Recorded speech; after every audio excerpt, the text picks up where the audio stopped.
गुरुजी, आज पता चला है कि जिस परिवार को हमने पिछले महीने मेरे बड़े बेटे के जन्मदिन पर तुलादान का अन्नदान किया था, उस परिवार ने सारा अनाज वापस उस दुकान वाले को बेच दिया है जिससे हमने खरीदा था। क्या यह किया गया तुलादान विफल हो गया है? कृपया मार्ग प्रशस्त करें। आप जो भी पुण्य का कृत्य करते हैं, उस पुण्य के कृत्य का कभी पीछा ना करें। उसका वो फिर लाभ नहीं। अरे आपका तुलादान पूरा लगा है, पहले तो ये समझ लीजिए। लेकिन हम जब किसी को हमने 10 रुपए दिए कि देखो अभी बीड़ी पिएगा, तो अब ये यहाँ अब आप गलत दिशा में चले गए।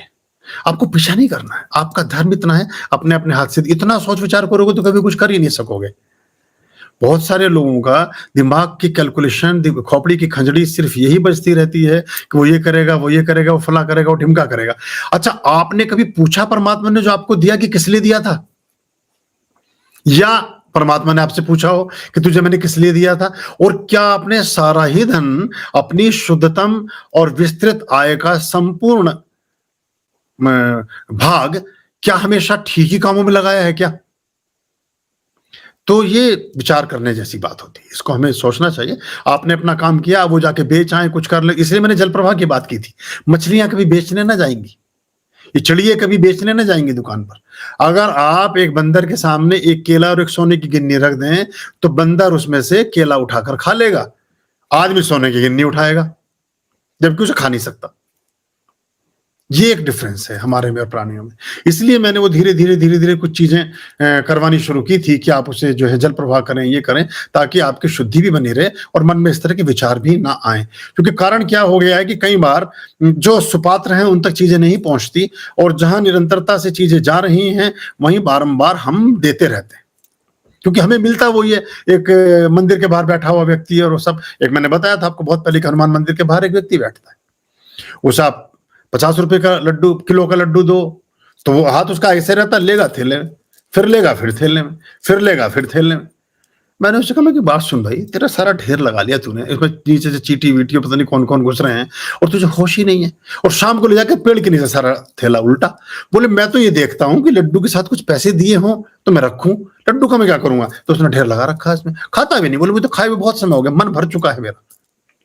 हम लेकिन मंदिर के बाहर ही बैठा है, एकदम उसी के हाथ में देना है। मैं बहुत बार कहा आपसे कि एक बुद्धिमान व्यक्तियों की तरह आपको धर्म के क्षेत्र में आना चाहिए। बहुत सचेतन मन के साथ अपने कृत्यों को करना चाहिए। कि भेड़ चाल की जरूरत नहीं है, और बहुत संबुद्धता के आप उसके मूल की तरफ जाएं। आपसे हमने वो कसार का जो उपाय बताया था, गोले में दाब करके चींटियों का जो भंडारा चलता है, ऐसी चीजें करना अच्छा होता है। वो महीनों तक खाते रहेंगे बैठे हुए।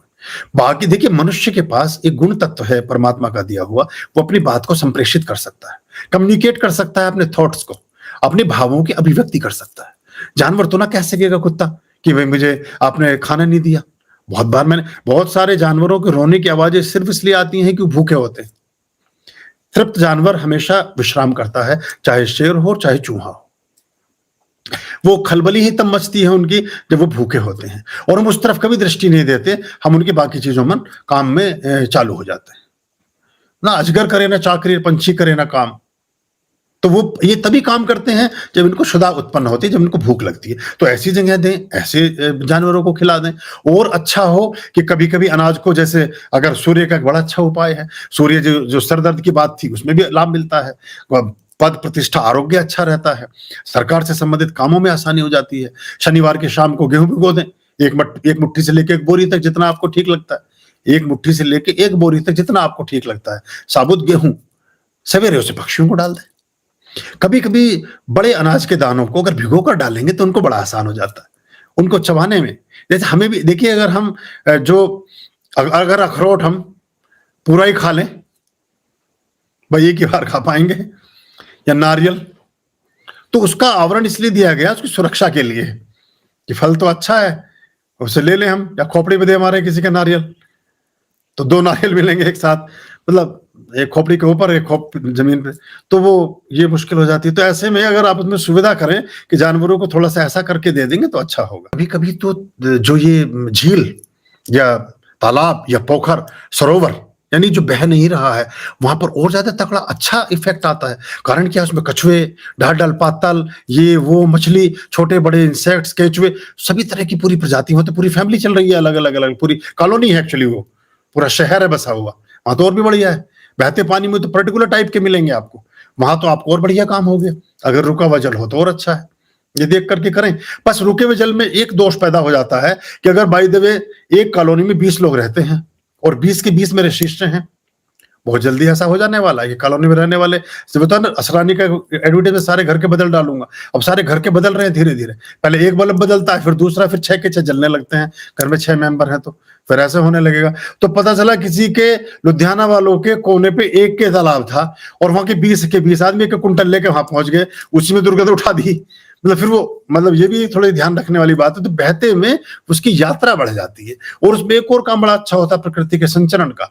बहुत सारे दाने जिन्होंने ऊर्जस्वित होना होता है वो किनारे जा लगते हैं और फसल बन के हरियाली को बढ़ाते हैं। जो जानवरों ने इनटेक किया वो कर लिया, और अगर वो अंकुरित हो गया, 2-3 दिन पड़ा रहा, चना या गेहूं या कुछ भी, हर अनाज अंकुरित होता है, उसका पौधा चल निकला, वो भी बढ़िया बात है। उससे फिर गाय खाएंगी, उससे कोई और जानवर खाएगा, वो कोई भी नहीं खाएगा, तो हरा भरा तो दिखेगा क्षेत्र। तो वो जो दोनों किनारे हैं नदी के पाट के, वो आपको सुंदर दिखेंगे। दोनों चीजों के अपने प्रभाव हैं, आप देख सकते हैं उसको। आर्यं शरणं शुभमस्तु, संभवकरणं हरमस्तु, देवं वर्णं कर्मस्तु, पापं चरणं परमस्तु, पापं धर्मं मर्मस्तु, तारं कर्मं कर्मस्तु, हृदयं बीजं धर्मस्तु, शोकं दुःखं हरमस्तु, शोकं दुःखं हरमस्तु।